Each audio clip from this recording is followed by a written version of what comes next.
Bonjour à tous, c'est Pierre pour Android France. Alors comme vous le savez peut-être déjà, Google a profité du mois d'octobre pour présenter ses nouveautés pour succéder au Pixel 2. Donc d'un côté nous avons le Pixel 2 et de l'autre le Pixel 2 XL. Alors dans cette vidéo, je vous propose de vous intéresser au Pixel 2 XL, le smartphone grand format de Google.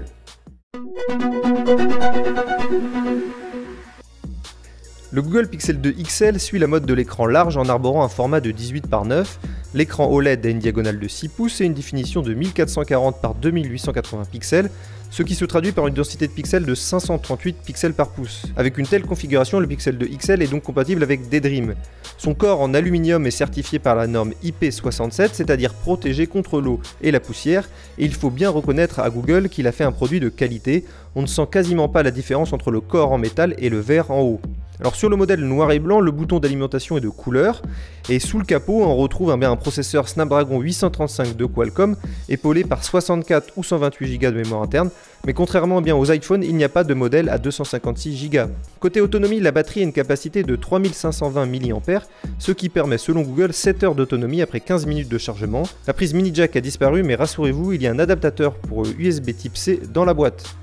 Comme prévu, le Google Pixel 2 XL est prometteur en termes de qualité d'image, tout comme le premier Pixel, l'importance de la photographie computationnelle n'est pas à négliger. Pour chaque photo, l'appareil enregistre une série d'images sous-exposées qu'il combine avec une image bien exposée avec une plage dynamique. De plus, le stabilisateur optique a été amélioré ainsi que l'autofocus, le mode HDR+, et une ouverture f1.8. Le nouveau capteur dispose d'un autofocus à détection de phase implémenté dans chaque pixel, ce qui permet au téléphone de créer une carte de profondeur. Ceci permet de n'avoir aucun retard du déclencheur ainsi qu'un mode portrait avec un arrière-plan flouté en utilisant une seule lentille et bien évidemment machine learning. Le mode portrait fonctionne sur l'appareil photo avant et arrière.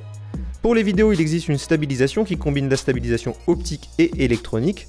Ces deux appareils d'ailleurs ont obtenu le score de 98 sur DxO, battant ainsi l'iPhone 8 de 4 points au fameux classement établi par l'entreprise parisienne. Les utilisateurs du Pixel ont d'ailleurs un espace de stockage illimité sur Google Photos. Le hardware est bien évidemment top, mais le software est vraiment la force de l'appareil.